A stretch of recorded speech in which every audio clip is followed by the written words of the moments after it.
हाँ जी, आपने मुझे ये अपनी डिटेल भेजी है और इस डिटेल के हिसाब से कुंडली आपकी बनी है। मकर लगन की कुंडली है और राशि आपकी है सिंह। और ये कुंडली देखो जी, यहाँ पे जो दिख रही है वो यहाँ पे आपकी मैंने बना रखी है। लेकिन आपने मुझे बोला था टाइम आपका थोड़ा सा आगे पीछे हो सकता है। जैसे आपने बोला था 9:20 से लेकर 9:40 के बीच का टाइम है। अब 9:20 के हिसाब से कुंडली ये है। चलो यहाँ पे मैं 9:40 कर देता हूँ। फिर फिर भी देखो लगन आपका वही आ रहा है, सेम कुंडली आपकी आ रही है, मतलब कोई दिक्कत नहीं है, एक ही लगन है। लेकिन मैंने ये जो कुंडली बनाई है यहाँ पे इसको मैंने बीच में ले लिया है। 9:20 और 9:40 के बीच में जो टाइम आता है वो 9:30 है। मतलब आपके लिए अच्छी बात है कि लगन आपके एक ही है, चाहे 9:20 है, चाहे 9:30 है, चाहे 9:40 है, सेम कुंडली आ रही है, कोई फ़र्क नहीं है। तो यहाँ पे दोबारा देखो, 4/1/91, 9:30 रूपनगर, इसके हिसाब से कुंडली आपकी है मकर लगन की, राशि सिंह। अब ये जो कुंडली आपकी देखो यहाँ पे बनाई है, आपने जो सवाल लिख के भेजा है कि घर पिछले सालों से नहीं बन पा रहा, पैसा फंस चुका है, दिक्कतें परेशानी आ रही, लॉस हो रहा है, धन को लेकर दिक्कत आ रही, क्यों आ रही है दिक्कतें? उसका देखो जी बड़ा कारण है आपकी चंद्रमा की चल रही दशा 8वें घर में बैठा है, खराब घर में, ये बड़ा कारण है। बाकी मैं विस्तार में समझाऊंगा। सबसे पहले ये समझो कि जो कुंडली होती है इसमें होते हैं 12 घर। 12 घर मैं लिख देता हूँ, वो आप समझ लो।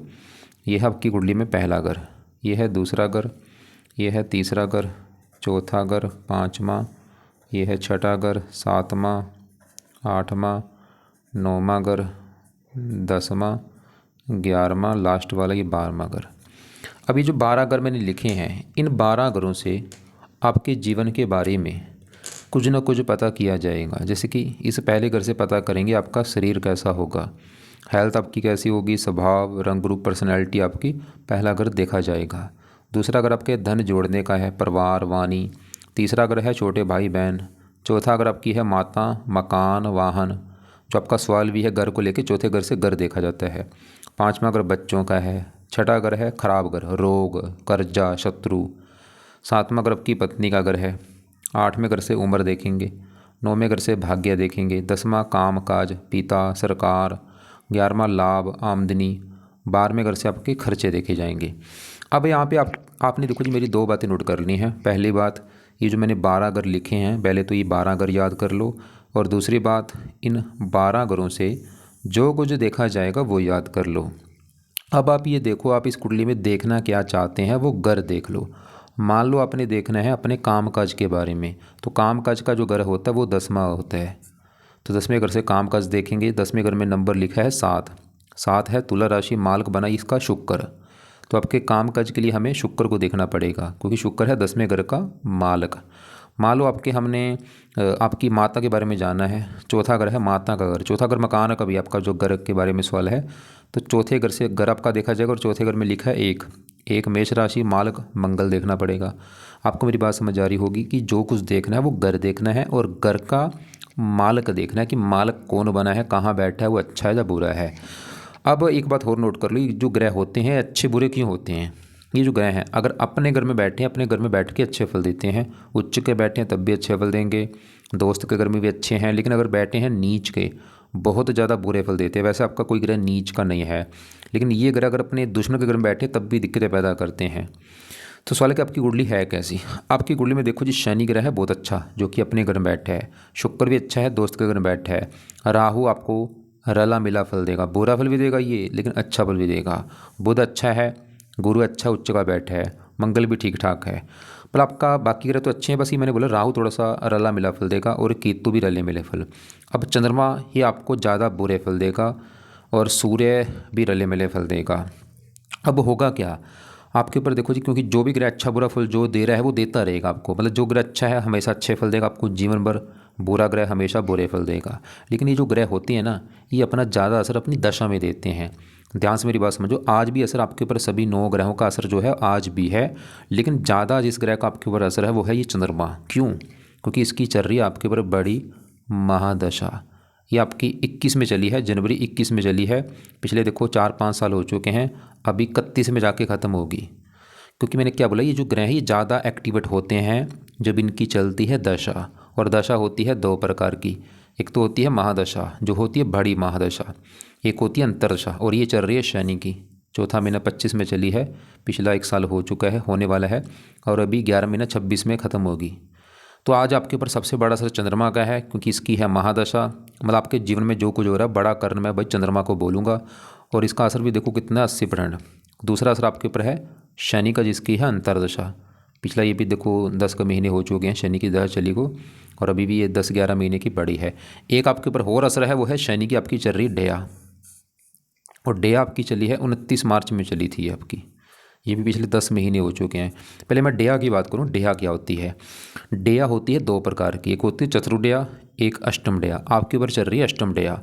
अष्टम डेया बहुत ज़्यादा खराब मानी गई है, तो दोनों ही खराब, चतुर्डेया अष्टम डेया। लेकिन अष्टम डेया जो है ना, इसमें काफ़ी दिक्कतें आती है। जब भी मतलब अष्टम डेया आती है, चिंता, परेशानियाँ, रुकावटें, स्ट्रगल बढ़ जाता है। और आप चाहे देख लेना कि जब से आपकी डेया चली है, मार्च के बाद चली है, चिंता, रुकावटें, भाग दौड़ आपकी लाइफ में आ रही होंगी। क्योंकि डेया ये 2.5 साल की होती है। अभी भी देखो 10-11 महीने हुए, अभी तो मतलब पौने 2 साल अभी पड़े हैं। तो एक तो आपको भाई जो आपकी लाइफ में दिक्कत है वो डेया कारण है, लेकिन सबसे बड़ा कारण ये चंद्रमा को मैं बोलूँगा, क्योंकि ये जो है आपको मैंने बोला ये अच्छा मुझे नहीं लगा। इसका आपके ऊपर बड़ा असर है। दशा भी पिछले 4-5 साल हो चुकी चली हुई है, और अभी भी देखो 31 में ख़त्म होनी है। अब चंद्रमा आपका सवाल कि क्यों ख़राब है। मैंने आपको जो 12 ग्रह लिखे हैं, 12 ग्रहों में 3 ग्रह अच्छे ग्रह नहीं होते। छठा ग्रह, 8वां, 12वां, ये खराब ग्रह हैं। चंद्रमा खराब होने का कारण है कि 8वें ग्रह बैठा सबसे खराब ग्रह में। 8वें घर से देखा जाता है आयु, मृत्यु, मृत्यु कष्ट, लंबी बीमारी, दुर्घटना, गुप्त रोग, गुप्त विद्या, गरीबी, रुकावटें, ऐसी खराब चीज़ें देखते हैं। तो चंद्रमा क्यों खराब है। 8वें घर बैठा है खराब घर में। वैसे तो यहाँ पे बैठा है सूर्य घर में, दोस्त का घर है, लेकिन खराब घर है ये। अब चंद्रमा आपको देखो बुरे फल देगा क्या। चंद्रमा है इस कुंडली में, इस घर का मालिक 7वें घर का, और 7वां घर है आपकी पत्नी का घर। अगर आपकी हमने पत्नी के बारे में जानना है, पत्नी कैसी होगी, 7वां घर देखना पड़ेगा। और आपको वही फार्मूला देखो क्या बोलता है, घर का मालिक देखा जाता है। पत्नी के लिए 7वां घर, 7वें घर में क्या लिखा है, 4 नंबर। 4 क्या है, कर्क राशि। माल कौन बना, चंद्रमा। तो आपकी पत्नी के लिए इस चंद्रमा को देखना पड़ेगा। और चंद्रमा के अलावा पत्नी घर में देखो गुरु केतु बैठे हैं, इन दोनों को भी देखना पड़ेगा। वैसे इस घर के ऊपर दृष्टि भी देखी जाएगी, राहु, शुक्र, शनि की दृष्टि है। मतलब 5-6 ग्रह देखने पड़ेंगे आपकी पत्नी के लिए, लेकिन मेन होता है घर का मालिक। तो पत्नी का घर 7वां घर है, उस घर का मालिक चंद्रमा, ये सबसे इसकी बड़ी भूमिका है अगर पत्नी के बारे में जानना है। और चंद्रमा आपका खराब है क्योंकि 8वें घर में बैठा है, विवाह भंग योग बना है। मतलब चंद्रमा की वजह से भाई आपको विवाह में दिक्कत आएगी, पत्नी को लेकर दिक्कत आएगी। वो दिक्कत क्या होगी, तो आपकी पत्नी से आपकी बनेगी नहीं, लड़ाई झगड़े होते रहेंगे, या पत्नी आपकी बीमार होगी क्योंकि 8वां घर बीमारी का है, पत्नी उठ के बीमारी घर में बैठी है, या पत्नी को ये चंद्रमा बीमार कर देगा, या पत्नी को कोई कष्ट होगा। तो पत्नी के रिगार्डिंग एक तो ये चंद्रमा आपको बुरे फल देगा भाई। इसके अलावा 7वां ग्रह होता है दिल्ली की इनकम का, रोजगार। मतलब चंद्रमा आपके काम काज में दिक्कतें पैदा करेगा बहुत ज़्यादा। नौकरी, कारोबार जो भी आप कर रहे हो उसमें बहुत सारी दिक्कतें आएंगी। पार्टनरशिप में आपको दिक्कतें आएंगी। ये 8वें घर में बैठा आपको बीमार भी कर देगा, ये आपको भी बीमार करेगा। मतलब चंद्रमा की जो दशा है ना, ये आपको भी हेल्थ में दिक्कतें देगा, मानसिक कष्ट देगा, माता का कारक है, माता को लेकर दिक्कतें। और इसकी दृष्टि पड़ रही साथ में दूसरे घर के ऊपर, धन वाले घर के ऊपर। शनि का घर है, शत्रु राशि है, ये आपको धन को भी लेकर दिक्कतें देगा। और भी मतलब क्योंकि मार्केश भी है कुंडली में, शनि चंद्रमा जो है लग्नेश शनि का शत्रु है, मार्केश की दशा है। और आपने जैसे बोला भी था कि पिछले 4-5 साल दिक्कत, 4-5 साल से दिक्कत आ रही है। चंद्रमा देखो 4-5 साल से इसकी दशा चल रही है, ये बड़ा कारण है। तो चंद्रमा भाई आपकी लाइफ में जो भी दिक्कत है, चाहे आपको धन को लेकर दिक्कत है या और भी चिंता, रुकावटें, परेशानी में बढ़ूंगा, ये चंद्रमा का कारण है भाई। तो इसको सही करो, इसके उपाय करो। अगर इसको सही करना है तो क्या उपाय है। पहला जो उपाय है आपने करना है चंद्रमा का मंत्र जाप। चाहे एक माला कर लो, दो, कम से कम 1-2 माला कर ही लिया करो। चाहे एक माला करो, करना जरूर है आपने। सुबह के टाइम एक माला मंत्र रख लो। इसका मंत्र है ओम सोम सोमाय नमः, ये मंत्र आपने करना है। और इसके जो पाठ है वो भी पढ़ा करो। एक तो है चंद कवच का पाठ, एक है चंद स्त्रोत्र का पाठ। ये 2 पाठ हैं। देखो जी, दोनों पाठ 2-2 मिनट के पाठ हैं। 4 मिनट आपके लगेंगे। इनको रोजाना सुबह के टाइम आप या तो पढ़ा करो या इनको ऑडियो लगा के सुन लिया करो। और अगर आपका टाइम लगे, इनको ज़्यादा भी आप पढ़ सकते हैं। मतलब कवच के पाठ को 2-3 बार पढ़ लो, स्रोत के पाठ को 2-3 बार पढ़ लो। तो दोनों पाठ 2-2, 3-3 बार आपने पढ़ने हैं या आपने सुनने हैं। चौथा जो उपाय है, चंद्रमा के देवता हैं शिव जी। शिव जी की पूजा उपासना जितना ज़्यादा करोगे उतना फ़ायदा होगा आपको। अब शिव, आपने शायद लिखा भी तो शंकर लिख रखा है। तो शिव जी की पूजा उपासना में तो सबसे बेस्ट काम है कि आप शिव जी का ना मंत्र जाप किया करो। वो है ओम नमः शिवाय, या ओम नमः शिवाय जप लो, या खाली ओम जप लो। कब जपना है, सुबह बैठ के अपना जो आपका पूजा स्थान है, जब आप सुबह उठोगे, जल्दी उठो, कोशिश करो जल्दी उठ के, ब्रह्म मुहूर्त में उठ के अपना पूजा स्थान में जाके बैठ के हाथ जोड़ो, आंखें बंद करके, पूरी शांति हो रूम में, जपना अपने ओम नमः शिवाय, ओम नमः शिवाय। ये आपने जाप करना है, या खाली ऐसे जप लो, ओम ओम ऐसे जप लो। चाहे 15-20 मिनट कम से कम जरूर जपना है, ज़्यादा जपोगे फ़ायदा ज़्यादा होगा, आधा घंटा 1 घंटा वो आपकी मर्जी है भाई। इसके अलावा और भी वैसे काफ़ी उपाय हैं, जैसे अगर आपको टाइम आपका लगता है तो चंद्रमा का जो दिन होता है सोमवार होता है, तो सोमवार का व्रत रख लो, कथा कर लो। अब व्रत किसका रखना है, या तो शिव जी का रख लो या चंद्रमा का व्रत रख लो, एक ही बात है। और इसकी ना चंद्रमा की आरती किया करो आप। आरती तो आप पाठ पूजा के लास्ट में कर लिया करो। वैसे और भी उपाय, चलो ये उपाय उपाय जरूर करो भाई। मंत्र आपने चाहे 1 माला चाहे 2 माला करना है सुबह के टाइम। 2 पाठ मैंने बोले हैं, इनको चाहे 1-1 बार चाहे 2-2 बार चाहे 3-3 बार आपने पढ़ना है या सुनना है। शिव जी की पूजा उपासना होगी। व्रत का तो आपकी मर्जी, आपको मैं फोर्स नहीं करूँगा। बाकी आरती, चंद्रमा की जो आरती है वो पाठ पूजा के लास्ट में आप कर सकते हो, वो भी अगर आपको आती है। तो ये चंद्रमा के उपाय हैं जो आपने भाई करने हैं, क्योंकि मेन बड़ा कारण चंद्रमा है जो आपकी दिक्कत दे रहा है। और अब आपके देखो, छोटी दशा आपकी है शनि की, अंतरदशा। ये शनि आपका अच्छा है, चौथा महीना 25 से चली ना दशा आपकी। बाकी इसको मैं विस्तार में समझाता हूँ। लेकिन यहाँ पे गड़बड़ है, 2 गड़बड़ें हो चुकी हैं। है तो अच्छा शनि, साल की शनि कैसा है तो अच्छा, लेकिन 2 गड़बड़ हो चुकी। वो गड़बड़ भी क्या है आपको बताऊंगा, बाकी विस्तार में समझो। यहाँ पे शनि शुक्र राहु 3 ग्रह कहाँ बैठे हैं, पहले घर में। मैंने जो 12 घर लिखे हैं कि 7वां घर पत्नी वाला घर है, 5वां बच्चों का, चौथा माता, तीसरा छोटे भाई बहन। ऐसे पहला घर भाई आपका घर है, आप कैसे होंगे, आपका शरीर कैसा होगा, स्वभाव कैसा होगा, रंग रूप कैसा होगा, सर कैसा होगा, ये पहला घर देखा जाएगा। और पहले घर में नंबर लिखा है 10। 10 मकर राशि, माल शनि देखना होगा। अब शनि कहाँ बैठा है, इसी घर में बैठा है। तो ये बहुत बड़ी अच्छी बात है। मतलब शनि क्यों अच्छा है, क्योंकि इसी का घर है, अपने घर बैठा है। जैसे मान लो मेरा घर है, मैंने घर बना लिया, मैं अपने घर में जाके बैठा हूँ, तो मैं अपने घर का अच्छा करूँगा, मैं अपने घर की सफाई रखूँगा, रक्षा करूँगा। ऐसे ही ग्रह हैं, अगर अपने घर में है अपने घर का अच्छा करते हैं। शनि क्यों अच्छा है, ये पहला घर इसी का घर है। क्या अच्छा करेगा, क्योंकि पहला घर आपका है शरीर, हेल्थ, स्वभाव, रंग रूप, पर्सनैलिटी, सर मस्तक, इनके लिए अच्छा है। मतलब शरीर, शनि आपके शरीर को अच्छा रखेगा, हेल्थ अच्छी, स्वभाव अच्छा, रंग रूप अच्छा, पर्सनैलिटी अच्छी, आपको बुद्धिमान बना देगा, आपको मेहनती, गुणी, विद्वान, समझदार, और भी मतलब सभी गुणों से आप युक्त होंगे, ईमानदार होंगे। और शनि एक और घर का मालक, इस दूसरे घर का भी। दूसरा घर कुंडली में होता है धन वाला घर, खासकर धन जोड़ने का घर है दूसरा। दूसरे घर में 10-11 लिखा है, मालक शनि। शनि पहले घर का भी मालक है और दूसरे घर का मालक है धन वाले घर का। शनि आपको भाई धनी भी बनाएगा। शनि तो ये घर का आप काफ़ी धन जोड़ेंगे, काफ़ी आपका बैंक बैलेंस होगा और मेहनत के बल पर धन कमाएंगे। और शनि की 3 दृष्टियां हैं, तीसरे घर के ऊपर आपको मेहनती, साहसी। 10वीं पड़ रही है 10वें घर के ऊपर, यहाँ पे जो 7 लिखा है शनि की है उच्च राशि। और 10वां घर है काम काज का घर। शनि आपके काम काज के लिए अच्छा है, नौकरी कारोबार का सुख अच्छा दे देगा। लेकिन शनि की दृष्टि 7वीं पड़ रही पत्नी वाले घर के ऊपर। शनि भी आपको पत्नी को लेकर दिक्कत पैदा करेगा, विवाह में देरी होना या विवाह के बाद पत्नी से मनमुटाव होते रहना। तो हमने भी देखो क्या देखा, शनि आपका अच्छा है, धन के लिए अच्छा है, शरीर को अच्छा रख रहा है, काम काज के लिए अच्छा है। लेकिन गड़बड़ मैंने आपको बोला था, 2 गड़बड़े हैं। पहली गड़बड़ है कि शनि आपका बैठा है अस्त होके भाई। अस्त का मतलब ये मृत हो चुका है, डेड हो चुका है। इसका अच्छा फल जो है ना, वो अच्छा फल जो है देगा तो अच्छे फल, लेकिन अच्छे फल का जो लेवल है वो कम हो रहा है। और ये 2 डिग्री का बैठा है, बच्चे के रूप में बैठा है। और सबसे नेगेटिव बात है कि शनि के साथ इसी घर में देखो राहु बैठा है। राहु है दानव ग्रह, जिसके साथ बैठा है उस ग्रह को खराब कर देता है। तो राहु यहाँ पे शनि के अच्छे फल में कमी कर देगा थोड़ी सी। मतलब शनि है तो अच्छा, लेकिन अच्छे फलों में कमी आ रही है। एक तो राहु के साथ बैठा है, श्रापित दोषी होता है, अस्त है, बल कम है।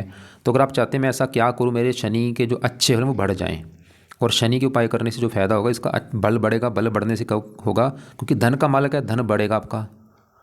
काम का घर का मालक है, मतलब इसके अच्छे फल बढ़ने शुरू हो जाएंगे। सबसे बड़ा फायदा, क्योंकि धन का मालक है भाई, धन संबंधी चिंता दूर होगी, धन बढ़ेगा आपका। तो शनि के जो आपने उपाय करने हैं, पहला उपाय है आप शनि मंदिर जाना शुरू कर दो भाई, खासकर शनिवार को जरूर। दूसरा है आप शनि का मंत्र जाप किया करो। अब ये मंत्र आपने करना है, चाहे 1 माला कर लो, 2 कर लो, चाहे 3 कर लो। शाम सूर्यास्त होने के बाद किया करो, चाहे शाम को या रात को करना है, सूर्यास्त होने के बाद। तीसरा, चलो 2 उपाय फिलहाल कर लो। तीसरा वैसे इसका उपाय, इसका रत्न मैंने बोलना है आपको, नीलम रत्न है वो धारण करना, लेकिन अभी नहीं करना अभी, क्योंकि डेया है। आप इसको ना 2 साल के बाद कर लेना नीलम रत्न। फिलहाल अब ये 2 उपाय करो, मंदिर जाना शुरू कर दो। हाँ, अगर घर के आसपास मंदिर है आपके, आप जाना भी जा सकते हैं। दूर है तो शनिवार को जरूर जाना है। और शनि का मंत्र जो आपने करना है वो है ओम शम शनिश्चराय नमः। ये मंत्र रात को बैठ के, चाहे माला से कर लो, 2-3 माला या 1 माला, या वैसे आप मतलब हाथ जोड़ के जप लिया करो, ओम शम शनिश्चराय नमः। मतलब 5-10 मिनट बैठ के अपना जप लो। अब आपके देखो हमने क्या देखा कि आपकी जो चंद्रमा की दशा है वो है आपका ख़राब भाई, 4-5 साल हो चुके हैं। लेकिन जो शनि है ये अच्छा है, चौथा महीना 25 से चली है दशा, अभी 11वां महीना 26 में ये दशा शनि की ख़त्म होगी। लेकिन जो डेया चल रही है ना, डे देखो यहाँ पे आप उलझ मत जाना भाई, ये है डेया भी शनि की है, लेकिन डेया का अपना एक अलग असर है। डेया जो फल देती है वो कर्मों के हिसाब से देती है। अभी देखो आप जो कर्म कर रहे हैं ना बचपन से लेके अभी तक आपने जो कर्म किए हैं, देखो अभी मुझे नहीं पता आप क्या कर रहे हो, वो तो भगवान ही जानता है क्या कर्म कर रहे हैं अच्छे बुरे। तो वो कर्मों का फल मिलेगा डेया में। अगर तो अच्छे कर्म कर रहे आ रहे हो भाई, डेया आपकी जाएगी अच्छी, कि लोगों का बड़ा हेल्प आपने मतलब बड़ी हेल्प की है लोगों की, बहुत अच्छे कर्म कर रहे हो, दया पुण्य किया है, दान किया है। अगर बेईमानी करते आ रहे हो, बुरे कर्म करते आ रहे हो भाई, लोगों का हक मारते आ रहे हो, डेया आपकी बुरी जाएगी। क्योंकि शनि क्या है, न्याय के देवता हैं। तो इसलिए भाई एक तो बुरे कर्म से जितना हो सकता बचना अपने, हमेशा ईमानदारी से काम करो। पैसा चाहे कम कमा लो भाई, बेईमानी से पैसा मत कमाना। वो पैसा आपका ना निकल जाएगा ऐसे ही। वो कैसे निकलेगा, जहाँ तो वैसा बीमारी के ऊपर निकल जाएगा, जहाँ वैसे आपका लॉस हो जाएगा पैसा। तो हमेशा मतलब ईमानदारी से काम करो, और इसके अलावा लोगों का भला सोचो, बुरे कर्मों से बचो। अब यहाँ पे देखो शनि की हमने बात की, अभी इसी घर में शुक्र बैठा है। सवाल कि शुक्र कैसा है, शुक्र भी आपका बहुत अच्छा है, लेकिन शुक्र के साथ कौन बैठा है, राहु। तो राहु शुक्र के भी अच्छे बल में कमी कर देगा। है तो शुक्र अच्छा, लेकिन अच्छे बल में कमी आ रही है। अब शुक्र क्यों अच्छा है, क्योंकि ये बैठा है पहले घर में, घर अच्छा है, शनि घर में बैठा है, शनि को अपना दोस्त मानता है। और ये इस कुंडली में योग कारक है, शनि भी लगनी है शायद योग कारक है, पूरी कुंडली का शनि मालक है, शुक्र भी योग कारक है। अब शुक्र की इस कुंडली में 2 घरों का मालक है। एक तो ये जो 10वां घर है, ये 10वां घर है शुक्र का घर, क्योंकि 10वें घर में नंबर जो लिखा है 7, 7 है, तुला राशि मालक शुक्र। 10वां घर है काम काज का घर, पिता का घर, सरकार मान प्रतिष्ठा। तो 10वें घर का मालक शुक्र, पहले घर में बैठे शुक्र, ये दिखा रहा है कि आपको भाई काम काज का सुख अच्छा मिलेगा, पिता का सुख मिलेगा, सरकारी कामों के लिए अच्छा है, मान प्रतिष्ठा अच्छी। लेकिन मैंने क्या बोला, रात में राहु जो बैठा है ना, तो इसके अच्छे वाला भी जो मैंने बोले हैं ना उसमें कमी आ रही है। जिसमें मतलब काम काज के लिए अच्छा था, लेकिन राहु के साथ बैठा है, थोड़ा सा काम काज में दिक्कतें आते रहना, थोड़ा सा पिता को लेकर दिक्कतें आना, सरकारी कामों में दिक्कतें आना। हाँ, राहु की दशा में दिक्कतें आएंगी, जब राहु की दशा आपकी चलेगी छोटी बड़ी, वो समय थोड़ा सा आपका खराब होगा। और ये जो शुक्र है आपकी घर का भी मालिक है, 5वें घर का, 5वां घर है आपकी संतान का घर, संतान 5वां घर, 5वें घर में 2 लिखा है मालिक शुक्र। शुक्र संतान का भी सुख आपको दे देगा, अच्छा पढ़ा लिखा बुद्धिमान। बाकी आप शुक्र का भी रत्न दान कर सकते हो इसके, क्योंकि डिग्री 4 है, तो इसके भी आगे चलो कभी कर लेना रत्न। और अब ये शुक्र राहु थोड़ा सा ये लंपट दोष भी बनता है। लंपट दोष की वजह से जो काम वासना होती है वो भी बढ़ जाती है। मतलब लड़की, ऐसे लोग लड़की बाज होते हैं, लड़कियों के पीछे भागने वाले होते हैं, एक्स्ट्रा फेयर भी होते हैं, फंसने के भी योग बनते हैं। खासकर ये दशा में चीज़ें बढ़ेंगी आपकी, जब भी शुक्र की दशा हो या राहु की दशा हो, तो काम वासना बढ़ेगी, और लड़की के द्वारा किसी के फंसने का योग बन सकता है। और ये अपनी दशा में थोड़ा सा आपका वाहन से एक्सीडेंट होना, ऐसी चीज़ें भी बढ़ सकती हैं। कई बार गुप्त रोग भी हो सकता है शुक्र राहु की दशा में, गुप्त अंगों से रिलेटेड कोई छोटा मोटा। हाँ, राहु की दशा में दिक्कत बढ़ेगी। अब राहु सल की राहु अच्छा है या बुरा है, राहु रले मिले फल देगा, अच्छे फल भी दे रहा है बुरे फल भी, क्योंकि राहु जहाँ बैठे ना पहले घर में, ये शनि घर में बैठा है, शनि इसका है दोस्त। राहु की दृष्टियाँ भी हैं 5वें घर के ऊपर, यहाँ पे है उच्च राशि, 9वें घर के ऊपर यहाँ पे खुद की राशि है। लेकिन राहु पत्नी घर को देख रहा है, यहाँ पे शत्रु राशि है। राहु भी आपको पत्नी को लेकर दिक्कत पैदा करेगा, विवाह में देरी या पत्नी से लड़ाई झगड़े होना। आपकी पत्नी से लड़ाई झगड़े जरूर होंगे आपके भाई, मनमुटाव जरूर होगा, पत्नी को लेकर चिंता जरूर होगी, उसके कई कारण हैं कुंडली में। अब राहु जो है ये पहले घर में बैठा है, ये आपको वैसे मेहनती, साहसी, पराक्रमी, लेकिन राहु है थोड़ा सा क्रूर ग्रह। ये अपनी दशा में आपको हेल्थ में भी दिक्कतें पैदा करेगा। जब इसकी दशा होगी ना कभी छोटी बड़ी, तो बीमार कर देगा आपको, सर में दर्द, मस्तक में दर्द। ये थोड़ा सा आपको क्रोधी बनाएगा, जिद्दी बनाएगा, लड़ाकू, गुस्से वाला भी बनाएगा। इसकी दशा में चीज़ें बढ़ेंगी। इसकी पहले आपको मैं दशा दिखाता हूँ कब है, क्योंकि ऐसा नहीं कि असर इसका आज नहीं है, आज है थोड़ा सा है, दशा में असर बढ़ जाएगा। अब इसकी देखो बड़ी दशा तो आपकी ये चलेगी आगे, यहाँ पे देखो 38 में चलेगी बड़ी दशा, 56 तक ये दशा 18 साल की। लेकिन छोटी दशा अभी एक आपकी ये पीछे निकल चुकी है, 22 में चली थी और ये 23 में ख़त्म हुई। आपसे देख लेना, छठा महीना 22 से लेके 12वां महीना 23 तक, ये समय आपको दिक्कतें आई होंगी काफ़ी। तो राहु के लिए अभी कोई दशा तो है नहीं, इसके मैं आपको पाठ नहीं बोलूँगा, लेकिन इसका एक दान है वो ज़रूर करो आप जी, दान से शांत रहेगा। तो राहु का जो दान है आपको मैं वीडियो भेज दूंगा, वो आप देख लेना कि राहु का दान है क्या। वैसे इसका एक मेन दान आपने करना है ज़रूर, वो है 7 प्रकार के अनाज लेके रोजाना पंछियों को डाल दिया करो भाई। इससे आपको और भी कई फ़ायदे होंगे, उनकी दवाएं आपके काम आएंगी, आपका काम धंधा चलेगा। अब आपके देखो बढ़ते हैं यहाँ पे, ये जो पत्नी वाला घर है 7वां घर, मैंने बोला था पत्नी के लिए 7वां घर देखेंगे, और 7वें घर में लिखा है नंबर 4, माल कौन है, चंद्रमा, जो कि हमें अच्छा नहीं लगा। और आपको मैंने बोला था पत्नी के घर में गुरु केतु को भी देखना पड़ेगा पत्नी के लिए, और इस घर के ऊपर दृष्टि भी देखनी पड़ेगी। दृष्टि हमने शनि की देखी, शनि इस घर को खराब कर रहा है, क्योंकि चंद्रमा को अपना वो शत्रु मानता है। राहु भी इस घर को देख रहा है, राहु भी इस घर को खराब कर रहा है। अब इस घर में जो केतु है ये भी चंद्रमा के घर में बैठा है, चंद्रमा को अपना मानता है शत्रु। तो केतु भी आपको पत्नी को लेकर दिक्कत देगा भाई, पत्नी बीमार होना, लड़ाई झगड़े होना, मनमुटाव होना। और बाकी इस घर में गुरु, हाँ ये देखो आपकी पत्नी वाली दिक्कतें आने के हैं 4-5 कारण, क्योंकि 7वां घर जो पत्नी का घर, इस घर का माल चंद्रमा खराब, पत्नी घर में केतु बैठा है वो खराब, पत्नी घर को कर रहा है, शनि इस घर को खराब कर रहा है, राहु इस घर को खराब कर रहा है। मतलब 4 घर है, तो ये घर के आपको पत्नी वाली दिक्कतें आएंगी, लड़ाई झगड़े होना, बीमार होना पत्नी का, या कई बार पत्नी से डिवोर्स होने की नौबत खड़ी हो सकती है। लेकिन इस घर में जो गुरु आके बैठा है ना, ये इसने हैंडल कर लिया है, क्योंकि ये यहाँ पे जो 4 है ये उच्च का बैठा है इस घर में भाई। ये इस घर का अच्छा कर रहा है, फिर भी उच्च का बैठा है इस घर में पत्नी घर का। भले गुरु फिर भी आपकी पत्नी के लिए अच्छा है कि पत्नी आपकी अच्छी होगी, गुणी होगी, मेहनती, साहसी, धार्मिक होगी। ये चलो फिर भी, क्योंकि आपने वैसे पत्नी का कोई सवाल लिख के मुझे भेजा नहीं। हाँ अगर आपकी ऐसी कोई दिक्कत है पत्नी वाली, मैंने आपको बता दी कई कारण, लेकिन बड़ा भी चंद्रमा कारण है, क्योंकि इसकी दशा भी है। देखो इस समय मतलब पत्नी वाली दिक्कत जरूर आएगी आपको कुछ ना कुछ। बाकी केतु के लिए ना आप कुत्तों को रोटी डाला करो, इसका भी दान है केतु का, वो है कुत्तों को चाहे रोटी बिस्कुट वगैरह कुछ ना डाल दिया करो। कुत्तों को मारना मत भाई, बल्कि उनको कुछ ना कुछ खिला दिया करो आप। अब आपके देखो जी, ये 9वां घर होता है भाग्य घर। भाग्य आपका कैसा होगा, 9वां घर, 9वें घर में 6 लिखा है, मालक बुध। बुध भी अच्छा है, क्योंकि एक तो है योग कारक, अच्छे घर में बैठा है 11वें घर में। ये आपको मतलब भाग्यवंशी लाभ देगा, इनकम देगा, इच्छाएं पूरी। बाकी इसकी दशा अच्छी जाएगी बुध की, इसकी भी दशा आपकी चलेगी 11 महीने 26 के बाद, 1-1.5 साल की दशा, वो भी समय अच्छा होगा। ये 5वें घर को देख रहा है, पढ़ा लिखा बुद्धिमान। बाकी ये जो चौथा घर है, अब देखो आपका सवाल था मेन एक, हाँ मुझे, कि आपने घर लिया, घर को लेकर कोई ऐसी विवाद हुआ, दिक्कत आई, आपने ऐसा बोला था।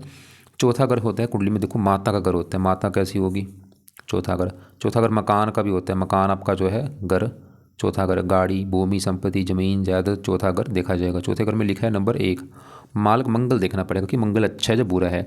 मंगल यहाँ पे बैठा है 5वें घर में, मंगल आपका ठीक है, केंद्र का स्वामी त्रिकोण में बैठा है तो वैसे शुक्र की राशि ठीक है।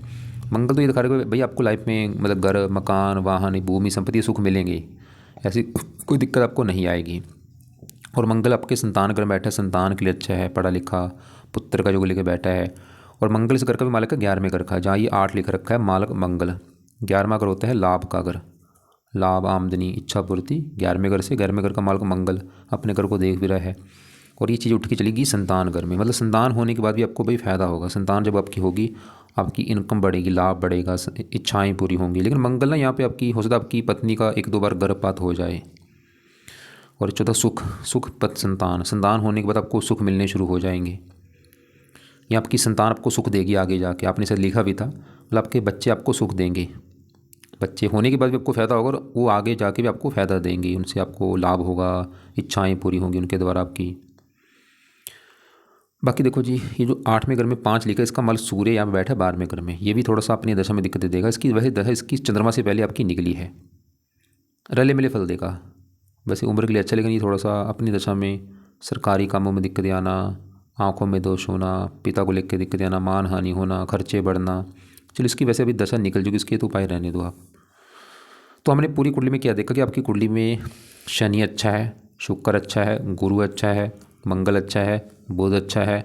बस ग्रह खराब कौन से हैं, चंद्रमा आपका है ज़्यादा खराब। और बुरी बात क्या है कि इसी की चल रही है आपकी दशा भी बड़ी, इसकी दशा, इसका बड़ा आपके ऊपर असर है। आपकी लाइफ में जो भी दिक्कतें, चाहे वो काम काज में दिक्कत है, जो भी दिक्कतें परेशानी, चंद्रमा कारण है, मार्किश भी है। बाकी केतु पत्नी वाली दिक्कतें देगा, राहु रले मिले फल देगा। और तो बाकी देखो जी, आपको मैं दोबारा बता दूँ आपने क्या क्या करना है, क्योंकि जो उपाय होते हैं, एक तो उन ग्रहों के उपाय होते हैं जिनकी हमारे ऊपर है दशा, या ग्रह जो हमें दिक्कत दे रहे हैं। जैसे आपकी एक तो मैंने बोला चंद्रमा की दशा है, और वैसे भी ख़राब है, और ऊपर से दशा है, तो इसके उपाय बहुत ज़्यादा ज़रूरी हैं। ज़्यादा से ज़्यादा ये उपाय आपने करने हैं चंद्रमा के। दूसरे आपने उपाय करने हैं शनि के, क्योंकि आपकी डेया जो चल रही है ना, मैंने बोला डेया भी दिक्कतें पैदा करती है, पिछले 10 महीने हो चुके हैं, अभी भी 1.25-2 साल की पड़ी है। तो डेया है शनि की, तो शनि के उपाय करो, ये डेया भी आपको दिक्कत नहीं देगी। और शनि की जो दशा है वो और अच्छी जाए, क्योंकि आपका शनि अस्त बैठा है। मतलब शनि के उपाय करने से कई फायदे होंगे, इसका बल बढ़ेगा, अच्छे बल बढ़ जाएंगे। तो शनि के भी यहाँ पे जो उपाय लिखे वो अपने करने हैं। और बाकी आप केतु का दान मैंने बोला है रोटी डालो कुत्तों को। राहु का दान बोला है, राहु के दान की वीडियो को देख लेना। वैसे मेन दान है 7 प्रकार के अनाज लेके पंछियों को डाल दिया करो। और नीलम आपको बोला है आगे चल के ना नीलम धारण कर लेना कुछ साल के बाद, 1-2 साल के बाद। अभी तो चाहे रुक जाओ। और शुक्र का रत्न दान कर लेना आप। ये 2 रत्न आपने दान करने हैं। शुक्र का रत्न या तो ओपल कर लो या वाइट टोपाज या जरकन। और शनि का है नीलम। और बाकी मैंने आपको जो बोला है कि भाई बुरे कर्मों से बचना है, जैसे कि मीट खाने से बचो, मीट मत खाना, उससे ग्रह और ख़राब होते हैं। खासकर शनि की दशा है तो बिल्कुल अंडे मीट बंद कर दो अगर खाते हो। और भी जैसे शराब हो गया, नशे हो गया, इनसे बचना आपने। और बल्कि अच्छे कर्म को बढ़ाओ। अच्छे कर्म क्या है? रोजाना पंछियों को अनाज डालो, उनकी दुआएं आपके काम आएंगी। कुत्तों को रोटी डालो, गाय को रोटी डाल दी कभी, या और भी जो पंछी जीव जंतु उनको हेल्प करो। और ना एक काम और करो भाई, नाम आपको मैंने बोला नाम आपने जरूर जपना है। किसका नाम जपना है? जो आपको भगवान अच्छा लगता है, चाहे वो कृष्ण जप लो, राम जप लो, अल्लाह जप लो, वाहिगुरु जप लो, सतनाम जप लो, कोई भी नाम ले लो आपने, वो जपना है। देखो आपको कौन सा भगवान अच्छा लगता है। अगर आपको शिव जी अच्छा लगता है, शिव जी का नाम जो है ओम नमः शिवाय वो जप लो। कृष्ण अच्छा लगता है, सुबह बैठ के हरे कृष्णा जप लो। राम अच्छा लगता है, राम राम जप लो, सुबह बैठ के राम राम जप लो। वाहिगुरु जप लो, वाहिगुरु। ये सबसे बेस्ट है, इससे ऊपर कुछ भी नहीं है भाई। ये जरूर आपने अपना नाम यहाँ पे वैसे ये मैंने लिख भी हैं, इसमें से कोई भी नाम लेकर आप जप लिया करो भाई। और एक काम और करो, अपनी कमाई में से ना कुछ हिस्सा भाई दान किया करो। क्योंकि आजकल मैंने देखा लोग करोड़ों कमाते हैं, कभी 10 रुपये का दान नहीं करते हैं। कभी किया इन 10-20 रुपये पर दान भी नहीं करते हैं। करोड़ों लाखों कमाते हैं, फिर बोलते हैं कि भाई हमें लॉस हो चुका है, घाटा हो चुका है। वो पैसे ऐसे निकल जाते हैं। सभी धर्म ग्रंथों में लिख रखा है, चाहे वो हिंदू धर्म है, सिख धर्म है, कोई भी है, कि अपनी कमाई में से 5वां हिस्सा या 7वां हिस्सा या 10वां हिस्सा दान करो भाई। तो आपको मैं भाई एडवाइस दूंगा, जितना कमाते उसमें से हर महीने चाहे 5वां हिस्सा दान करो, करना जरूर है। कहाँ पे करना है दान? कोई घर के आसपास पिंगलवाड़ा हो, कोई अनाथ आश्रम हो, कोई वृद्धाश्रम हो, कोई पागल खाना हो, कोई अंधों का आश्रम हो, वहाँ पे जाओ, वो पैसे का दान करो। होगा क्या? 2 बड़े फायदे होंगे। एक तो आपकी कमाई कई गुना बढ़नी शुरू होगी, दूसरा फजूल में कभी धन आपका खर्च नहीं होगा। तो उम्मीद करता हूँ आपको जो मैंने समझाया समझ आ चुका होगा। और बाकी फिर भी आपको लग रहा है कि अभी भी कोई बात समझ नहीं आ रही, कुछ पूछना होगा, आप अपना सवाल लिख के भेज देना या मुझे कॉल करके आप पूछ लेना।